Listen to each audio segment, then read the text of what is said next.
What drives winning?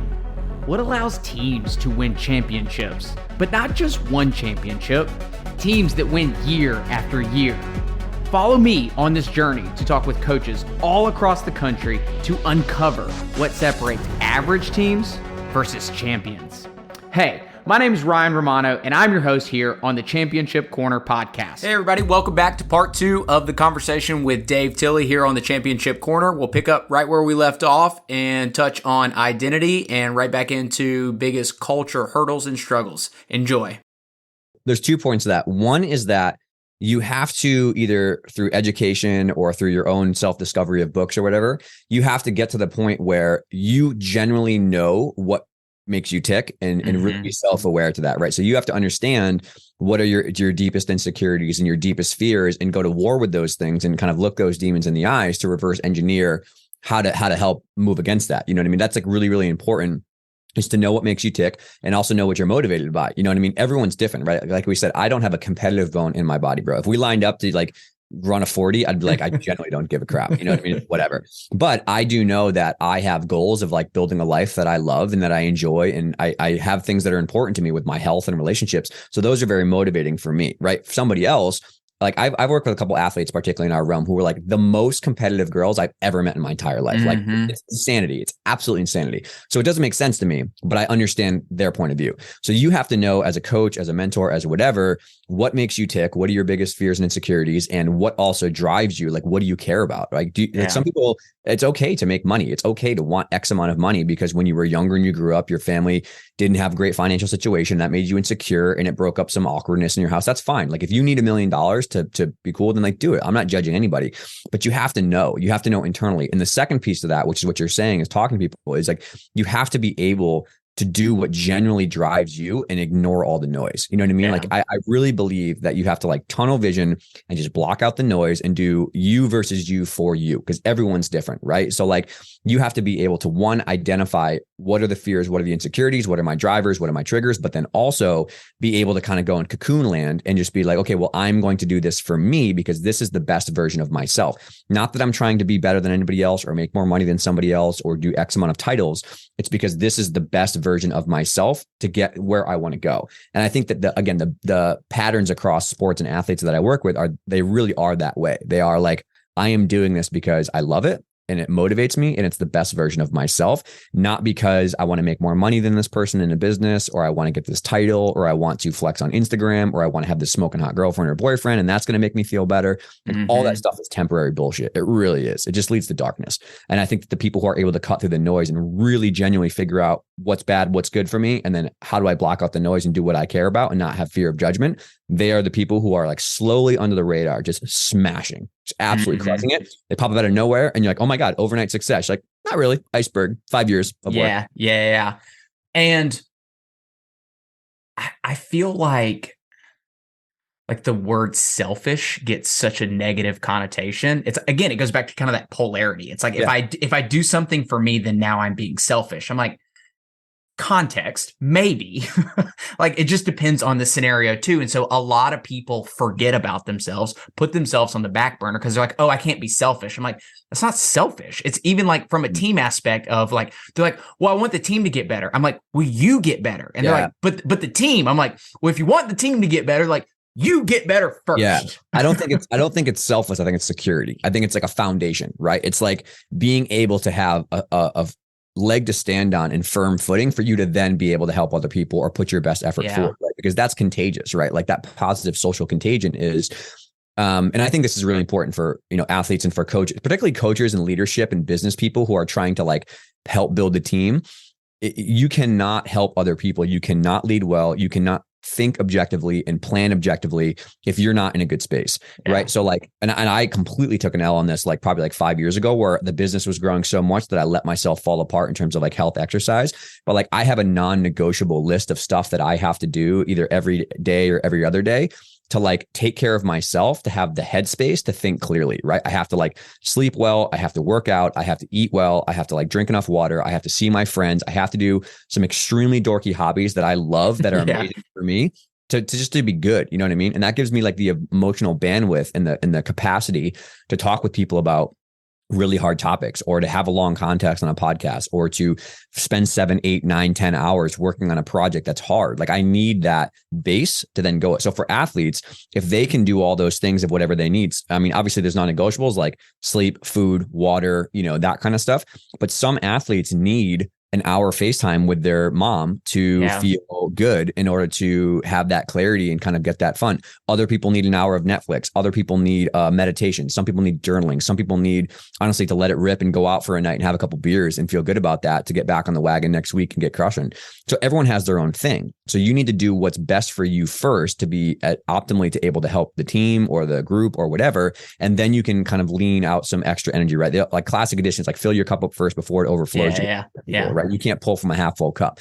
So the best teams that I've worked with are the coaches are non-negotiable good at taking care of themselves. So they're not dragging their own bullshit and gossip into the room. Right. And like getting ego in the way. But also the best athletes are the ones that generally are putting themselves in the equation of what's important. They're not just sacrificing everything for the team. They're putting themselves first and getting themselves good so that they have overflow to help other people.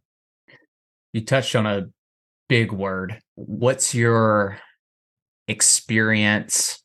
I guess it could be at the club or especially at the college level, with egos. I feel like that's the biggest potential hurdle. Well, I can give you a very great inside speak because it was my downfall. It was my absolute pickaxe. Yeah. So the story for those that are not familiar that are listening is that, 18 to 22-year-old Dave was just like in a flurry of education and kind of just like competing and doing whatever. But then when I got out from 22, I finished my doctoral work, and then 24, I finished my doctoral work. And then in that time, I was doing postdoc work and strength conditioning work. So I was like, I had like the biggest ego you could ever imagine in your entire life. And that was like, I have a doctorate and I know more than you, and I'm running this website and people are paying me to make money, and like, look at all these like professional athletes I'm working with, and like just rubbing shoulders, and I got this new job at Champion and blah, blah, blah. And all of that came down to insecurity, right? I was insecure that I wasn't smart enough, that I hadn't found my, a girlfriend that I was dating. I didn't have a house yet. I wasn't like, had this fancy car. Like I wasn't making enough money and all this kind of shit. It was all insecurity, just straight up insecurity. So my insecurity became, I need to make this much money. I need to do this blog post for it to go viral. I need the girls that I coach to do well at meets so I can put it on Instagram so people can tell me how awesome I am. Like I need to go out and party with people so that I can rub shoulders and like, like have fun and be that rock star mentality. And like 3 years of that led to be when I was like 26, when I become like cripplingly depressed and anxious. I just become so addicted to everybody's attention that I'm anxious about what people think about me. I'm anxious about what girls think about me. I'm anxious about who I'm dating and who I'm doing this. It was awful, man. It was absolutely awful. And all it led to was like the darkest depression ever.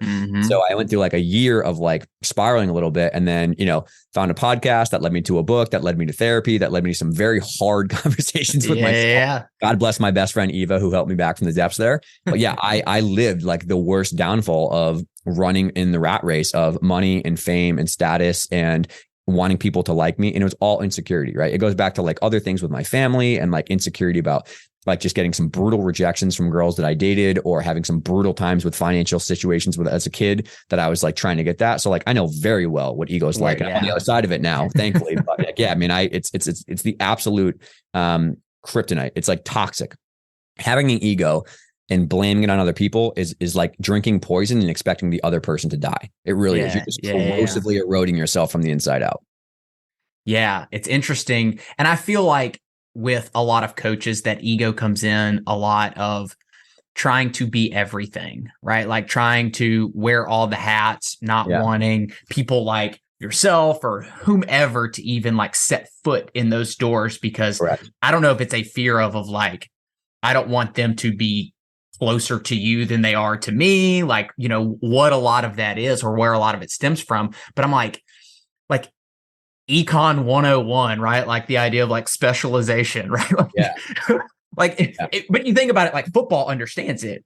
If they lose a defensive coordinator, well, the offensive coordinator doesn't become the offense and defensive coordinator, right? They're like, oh no, like we need to promote somebody to like get them as the DC. Whereas sometimes in other sports, it's like, okay, like we need somebody to build our culture. We need somebody to like build our strength and conditioning side of things. Well, I'll just figure it out. I'll just do it on. I'm like, yeah, but like that's really not the best way to go about it. Again, and when you trace this all the way back to the root level, it comes down to one, insecurity, right? Fear of judgment. You value other people's opinions more than you value yourself. And then one layer deep of that is like the fact that your self-esteem is anchored to everybody else and not internally, right? Like the people who are generally able to be humble and ask for help and let other experts fill in the knowledge gaps that they don't have, they're so secure in themselves, right? Because they have an internal locus of self-esteem. They don't need somebody else to, it doesn't hurt them when somebody else knows more than they do about new research papers or whatever else it is.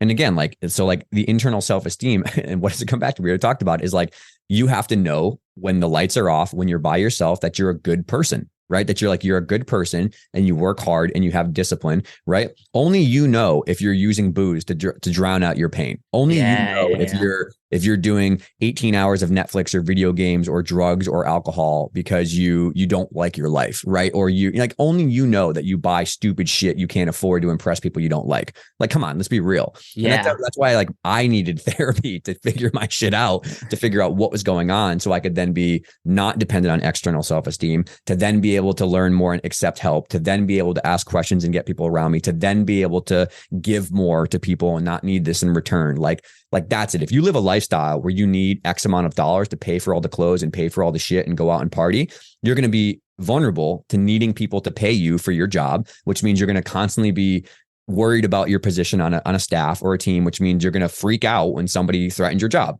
Like, but it all goes back to like, you're spending $1,000 on shit you don't need. Like, don't do that. Don't do that. What was like the first big, because I think this is powerful. A lot of young adults, 18, 19, 20, 21-year-olds, I think experience a lot of this. And they're like, well, like, what's the first thing that I can do to like help myself? And I always say, I'd be interested to get like your perspective is, first, it's controlling your environment, right? Like whether it's the people that you're around, and they're like, well, like, what if it's certain people on the team or it's my roommate? And it kind of goes back to the whole like actual proximity is power. I'm like, well, if you can't 100% control it, i.e. you can't cut them out of your life, right? Like they're literally on your team. It's like you literally, there is a power in physical distance, right? It's like you don't have to be shoulder to shoulder. What if we're on the same event? Don't make it obvious, but like, be in your bubble, keep your space, like be able to control your environment first, because that will help you self-discover a lot of things, because it'll pull you out. It'll pull you away so that you can actually start thinking about what you're thinking about. Yeah, exactly. And I think I will, I don't know if I've ever fully fleshed this out on like a podcast or share, but I'm happy to, which is when you have to, one step before that is you have to, like I said, you have to really figure out like, what are the deepest, darkest demons, right? Whether you do that professionally with therapy, or you do it through a journal, or you hear a podcast and you write it down, whatever works for you. But if you don't really flush out the root level of some of your like negative core beliefs and your fears, you can never change the environment. You're not motivated enough to change your environment or actually do anything. Like people quit smoking or quit drinking or do whatever, oftentimes because they have an emotional catalyst where something goes so wrong, it hurts. And they're like, I don't want to live like this. You know what I mean? Like actually do it. So you have to have something powerful enough to change that. So for me, when I was going through that whole insecurity therapy loop, it was like, okay, going back to my childhood, it's like, oh, I have body image insecurity issues. Like that was a huge problem for me when I was growing up, because gymnastics is clearly very aesthetic. I was not super shredded, super lean. So that made me very insecure, right? So I had to kind of get to the root level of like, oh, I'm nervous about the way I look, or I'm like insecure about that, which was feeding into like, dating relationships, stuff like that, which is I spent so much time on my career that I was insecure that all my friends were married with houses and kids and they were doing whatever. So like dating became like a really rough thing for me, that I needed girls to tell me that I was like good enough for me to feel, like a badass, like I was doing well. Yeah. So when I dug into like body image insecurities and like not being dependent on girls for validation, and I don't need that actually, it's just like, it'll come when it comes.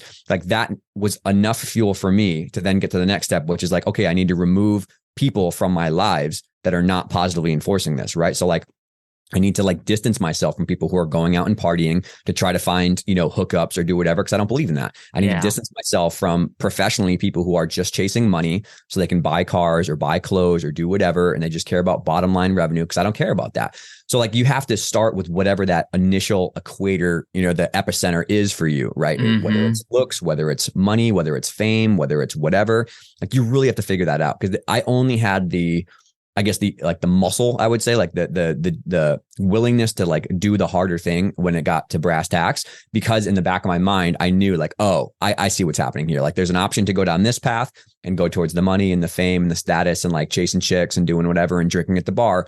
Or there's this other path, which is what I really believe is the virtue led, which is like, if I don't go out to the bar, I can wake up and I can get some work done for this. I can work out and I can feel better about myself. If I don't go to the bar and try to flaunt on these people, I don't really need their attention. I can just, chill, and I'm okay with that. And I think that's where like my company and me as a human, I think started to do better, was because when I detached myself from needing someone to tell me I was this, or someone I was impressed with how much money I was making or that, I then could focus all my time and effort on other things, right? So like I don't use personal social media because I just don't need it. I'd rather call my friends and talk about their babies, right? I don't need personal social media for validation. I don't need $1 billion in my bank account. I'm cool with this small little apartment that I love. That's cool. You know what I mean? Like, and I'm okay with the fact that I'm 33 and my friends are married and have kids and houses, and I'm not. And that's okay. It is what it is. But when I was 25, like it was like a death sentence. I was like, I can't believe I'm not making this much money. I can't believe I don't have this job. I can't believe I haven't met, my girlfriend long-term for future fiance. I was devastated by that, because every wedding I went to, I was like, fuck this. You know what I mean? Yeah. But now I'm in a place where it's like, dude, it is what it is. People have different timelines. So for some people, it's money. Like I have my best friend it's really money for her.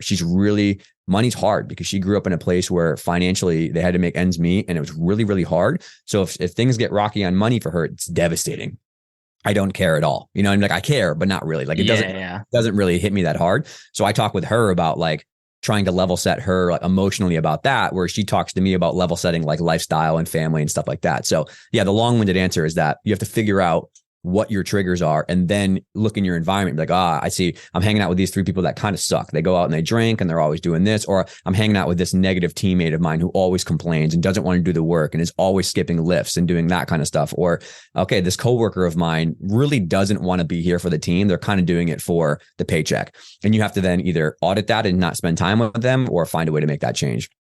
Yeah. And like, as you self-discover, it's like, I am not a fan of, and I'm very outspoken about this, about like the whole concept of like just faking it till you make it. Yeah. I feel like that, like, and especially some of the younger ones do what now? It's a house of cards. Yeah. It's like, especially some of the younger ones. And they're like, well, like sometimes that's like what we're taught in sports. It's like, oh, like just kind of like fake it till you make it.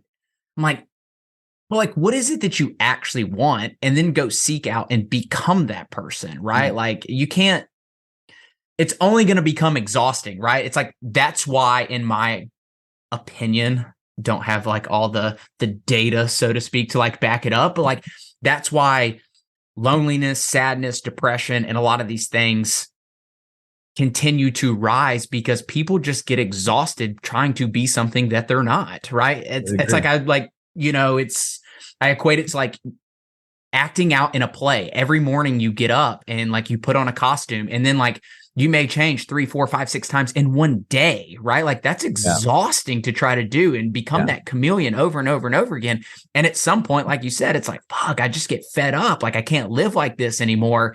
And hopefully, you do seek out kind of that self-discovery in terms of like whatever method is the best for you. But like that's really why I'm on this, like generally just authentically me. Like if I swear, I swear. If I do whatever, because you know how much work it is to try to like tailor fit your personality to every other person. You know what I mean? Like it's so exhausting to have to like fake it for everybody, right? And again, not to cycle the theory around, but like this comes back to fear of judgment. Like people who put on facades and people who like posture and people who like try to buy shit that they don't really need to like be the latest trend or whatever. They're insecure.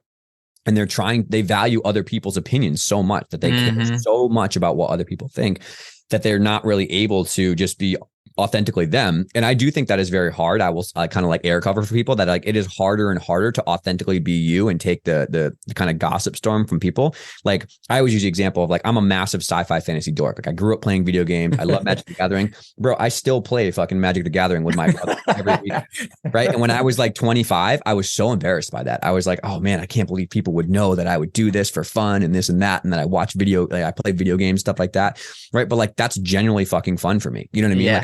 genuinely enjoy that. I do not watch a single professional sport, not one. It just doesn't do it for me. Like, it's totally fine, maybe because I work in pro sports, but like, I have zero interest of coming home and watching the Patriots. And like, when I grew up in my family, everyone watched the Patriots, everyone watched the Red Sox, everyone did, and like all my family did. And I was like, damn, should I force it that I want to like watch football and like play golf like my family does? Thank God my dad is the best human on the world, and he didn't care that we played video games. He didn't care that we liked sci-fi, fantasy, dork shit like that, right? So like, when you have passions and hobbies that you love and you don't want to let that out because like you're worried people will judge you and it's not mainstream, that's where problems come up, right? Like, that's where people start to get really awkward because, again, they feel lonely and isolated, that they don't, like, nobody else understands them, and they're insecure and they don't want to say that. Or you could, again, find a way to be like, well, this is what makes me genuinely happy and I love it, and I don't give a shit if you don't like it. And if you don't like it, that's fine. I'm just not going to spend time with you. You know, like, you're just not a friend anymore. Yeah. And long term, like, it never, personally or even professionally, like,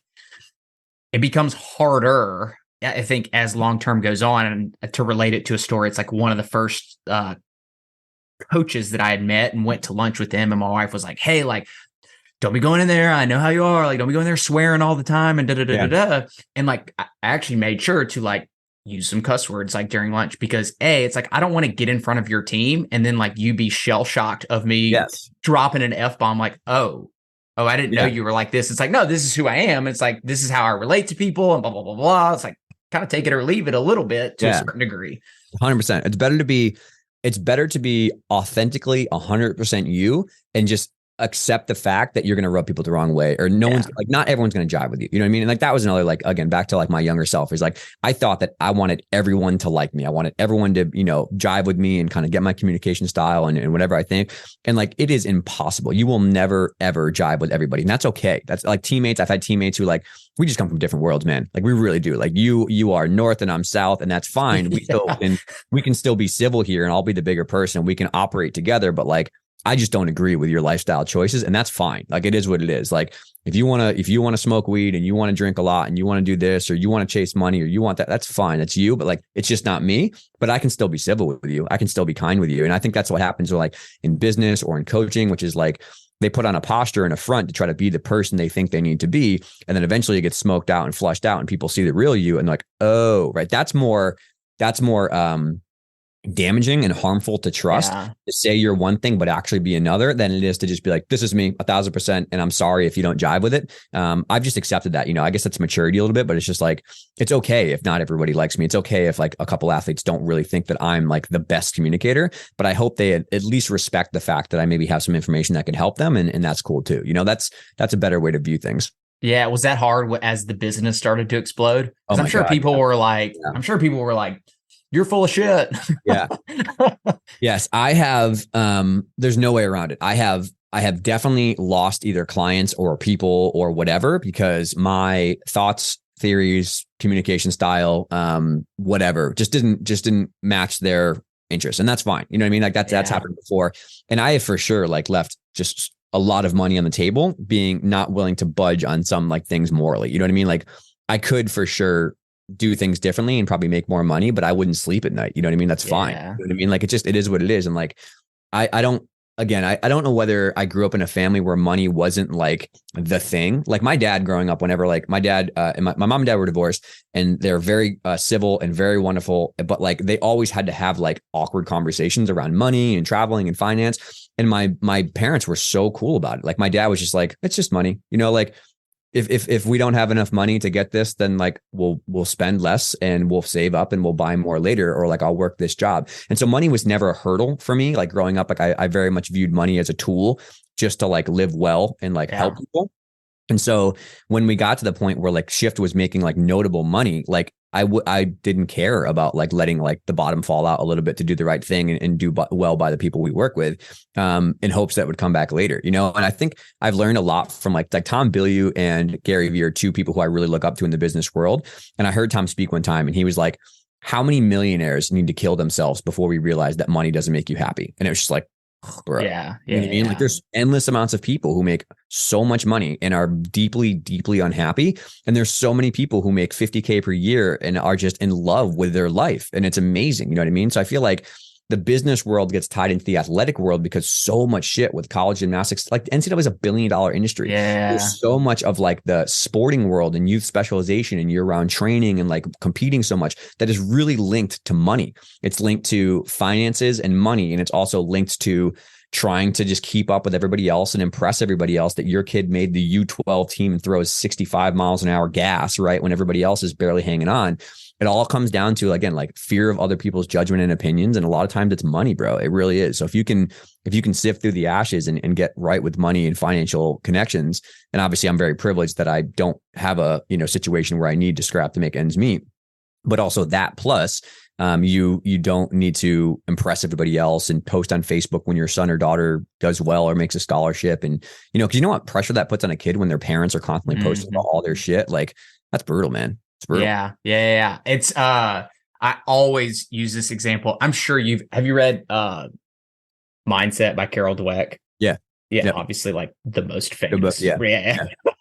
But I think the number one thing that stood out to me, and actually chatted with a coach from Stanford, and then I made the mistake. I was like, yeah, Carol was like, yeah, we're colleagues. I was like, oh, touche, I forgot.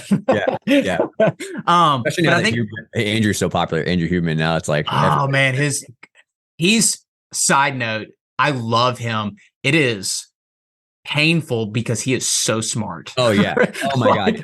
It is like painful. Like I like. Instead of like 2x speeding it, I'm like, how do you like half speed this thing? Absolutely brutal. Sorry, go on. I distracted you. One of the most powerful things I think she put in that book was the idea, touching on that, is like how language matters. And she essentially said that, being careful, like when you tell a child, like, hey, I'm proud of you, that psychologically, like subconsciously puts in their brains potentially that like, hey, you're doing this for me, versus saying you should be proud of yourself. And so like I've always held on to that, and like even tell coaches and parents, I'm like, just be careful. Like that's a big unintended consequence of like, I understand you meant well, like you want to brag on your kids, but like be careful, like subconsciously, like the way that you train them. Well, I think this is because like language reflects intent and intent reflects your morals. You know what I mean? So like when you use language that is, and this is really important. So my buddy Nick Ruddick worked in high level gymnastics, and he's really big on this as well, which is like the language of rewarding effort and tenacity and perseverance and kindness and empathy and like the effort level things versus the accomplishment is very, very important. Like, like we're proud of the fact that like, I'm not going to lie. Like sometimes like I work with that. So I'm like, yo, dude, I don't have a good answer, man. Like life just slapped you in the face. Like there's you put in all the work and you put in all the effort and you still just like, unfortunately, like bad luck rolled your way, whether it's injury or like someone just had, like I said, that lightning in a bottle performance day and they beat you and you're devastated. Like you generally just got the short end of the stick on that one for sure. But, and the reward and the praise of the effort in I'm glad you got back up and you kept training. I'm glad you didn't just wallow in your misery and just hang it all up. I'm glad you are hurt, but you're still in here on this bike, putting your leg up and going hard in the paint on your other opportunities.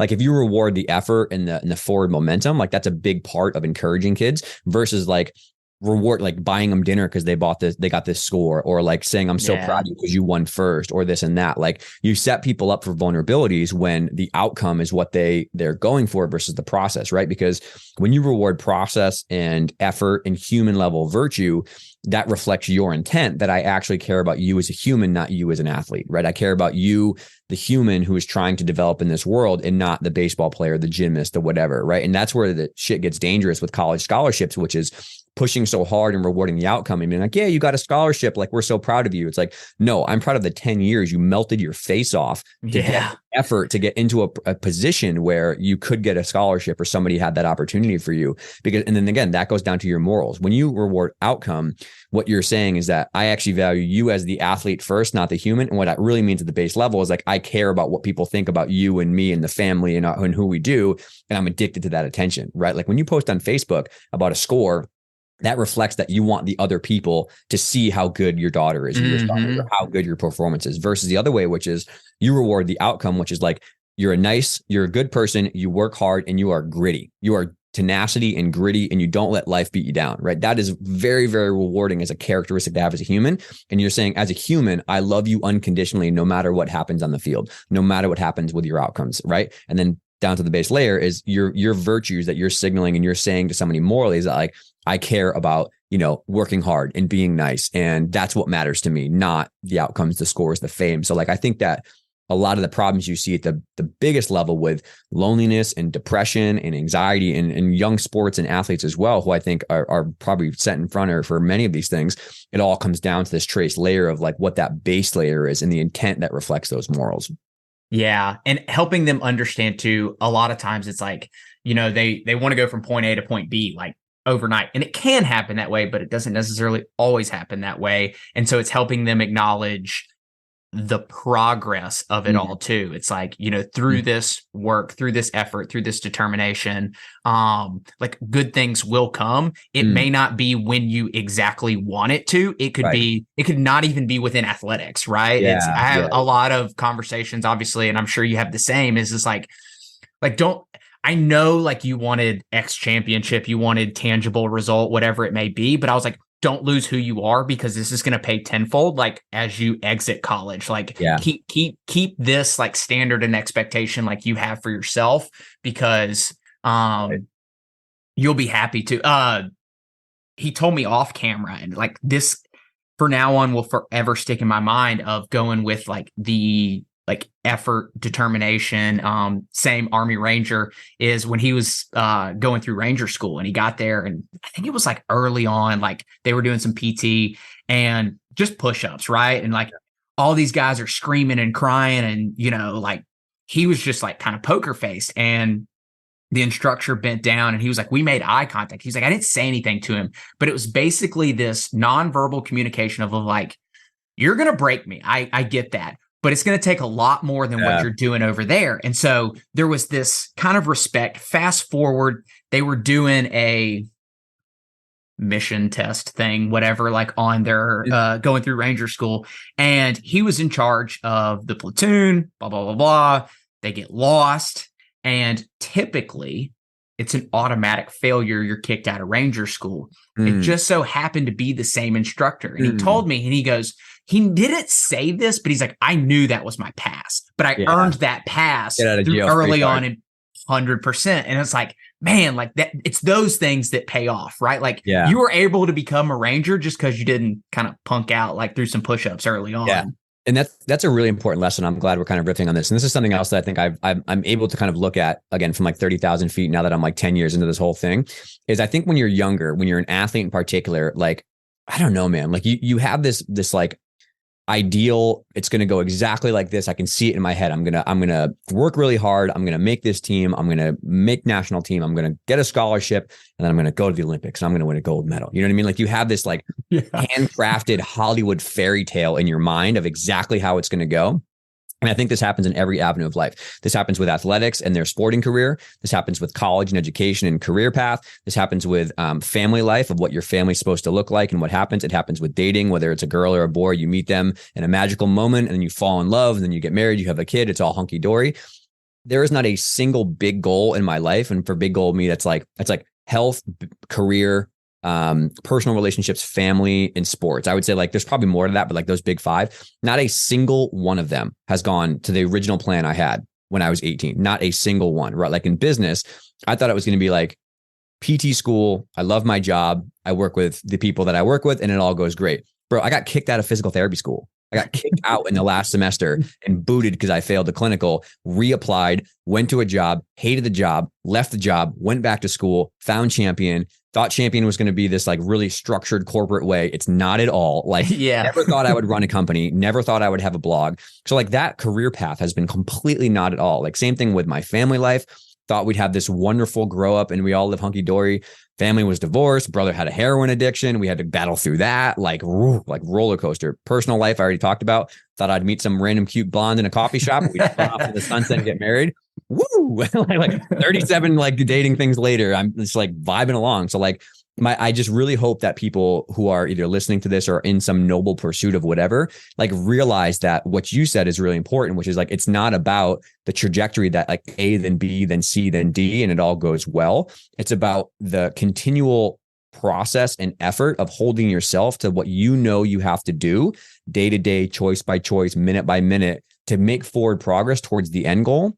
And it's going to be an absolute shit show to get there. It's going to be AL1 question mark 4B, right? It is not going to be A, B, C, D, E, F. And I wish I could go back and sit down with my 15-year-old self who had these grandiose plans of what my career and dating and family would look like and be like, but man, it's going to blow up in your face thousands of times, but like hang on to the effort. Like, and that's why I'm so valuable in gymnastics and why I love it so much and why I'm still involved is because without gymnastics, I would have not had patience, delayed gratification, work ethic, word is bond. Your people around you matter a lot. So take care of relationships, put your health first. Like I wouldn't have had that grittiness and those values. I would have completely sunken to the depths of depression and probably gone down a dark path for sure. Yeah, when I was in my dark stages, I had a mentor and essentially got me to, that was a big chunk of what we worked on was like, stop obsessing over the how. Like, essentially, she used the same example of like, you've literally written a movie script and like on line 2, it didn't go as planned. And so like now you're like beating yourself up about it. And so it's the same for the athletes. It's like, it's like, this is how I even ask them. I'm like, you don't care how you get it. You really, morally and ethically speaking, like you don't care. I've even asked teams. I'm like hypothetically speaking, because we got like this team score. Like, I get it. Like that's what you want. It's okay to like take that, put it on the bookshelf and just kind of see it. But the more you obsess over it, I always say it's like, if you were in a relationship and you woke up and every morning they text you like, hey, do you like me? Hey, do you like me? Hey, do you like me? It's like, at some point you're like, no, no, not anymore. That's and desperation, man. Like that's how you guys live with some of these scores. I was like, do you care if you win nationals as a team with a 194? And they're like, well, theoretically, no. I'm like, yeah, like you don't like, I get it. Like you're not going to theoretically, like whatever, but it's like, have that number, set it on the bookshelf and like pass by it, look at it. Cool. Great. Move along. Like, and then get better, focus on your progress, focus on those things and not just obsessing over these. Yeah. I think that it comes down to like a lot of type A people who are in sports, stuff like that are so rigid in their beliefs. They're so narrow and fixed on like what they think has to go well in order for it to be like a win or a success, quote unquote, versus like, there's definitely something to be said for structure, but you have to have some flexibility to kind of like ebb and flow with how the day goes. You get sick one day, you can't have the practice you really want. You got to back off a little bit. Other days you wake up, you're full of piss and vinegar and you go double as hard. Like that like fluidity within some sort of basic structure is really important. And the athletes that I think I respect and I think have the most high level success are able to kind of like ride the ebb and flow wave when they get so fixed and so structured. I think this is how you do it. And this is the only way to get forward because it worked for X, Y, or Z 5 years ago. You don't really get the same results because everyone is so individual in what they need. The best coaches I know can find and understand the different nuances of different athletes on their team. And the best gymnasts I know are like, well, I understand that like Sarah over here needs to do 17 routines and have every single one and have a premium routine and have this for dinner and this for that. But that's just not me. You know what I mean? I'm a little bit more chill. I need 7 routines and I need to make sure I, watch some TV before I go to bed. Like you have to internally know what makes you tick. And then coaches have to be able to kind of understand the different personality types within a team. Yeah. I think it's important too, to like help coaches understand that don't get so stuck to the same path too, because it's like think of it from like a strength and conditioning standpoint too. It's like, there are times it's like when we might have planned to do this, especially in gymnastics, like the first question, like, how do you feel today? And sometimes you're just beat up. I'm like, okay, like we're just going to kind of like, we're going to change our trajectory for today. Supposed to be a little bit more of a heavy day, but like, dude, like there's no point. Live to fight another day. Yeah. And then vice versa, right? If it's like, kind of more of a moderate day, if like they're feeling it, I'm like, all right, let's ride this wave just a hair a little bit and see where we can go with this. So I think coaches understanding that as well is like super important. Absolutely. Absolutely. So last question, biggest hurdle, challenge, message that you could get across from understanding like better culture, especially more so in the athletic world, I would say specifically within like the college realm. Yes. The biggest, what's the best way to put it? The biggest hurdle in the performance, I would say, is people's internal fabric, right? And what I mean by that is people unfortunately, sometimes they're either not willing or they don't have the resources to figure, like, to go in, go inside and climb down that ladder into like what really makes you tick. And I don't mean it's all bad, but like if you don't actually figure out, like we talked about before, what your fears are, what your insecurities are, what your triggers are, like if you don't really do the work to figure out what those things are, and then conversely, what you love, what you want to pursue, what you want out of your career and life, like if you don't understand those things really clearly, it's almost impossible in my mind to make any forward progress, because you have to be willing to figure all those things out, right? And then anchor your self-esteem to the fact that you don't need any external things to be happy about yourself.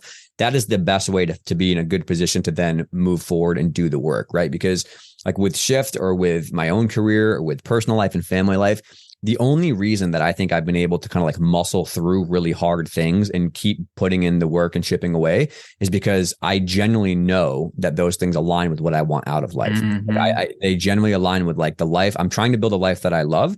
And I'm also trying to just do the right thing when I think it's the harder thing to do.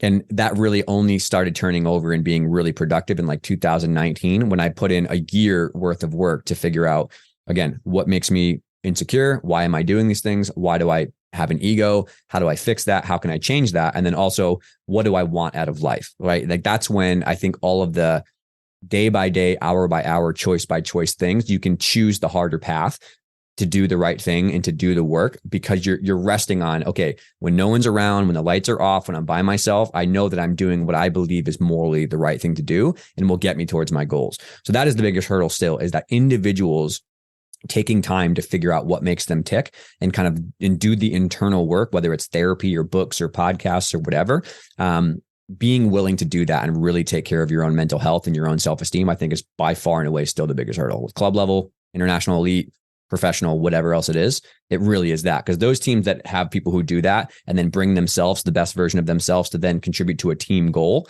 is lights out in a way, the biggest thing. Yeah, superpower. Clarity is power. Clarity Absolutely. is power.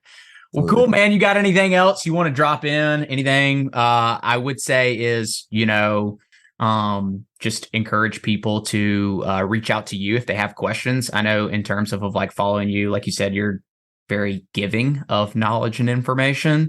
So kind of where can they follow you and find some of that information?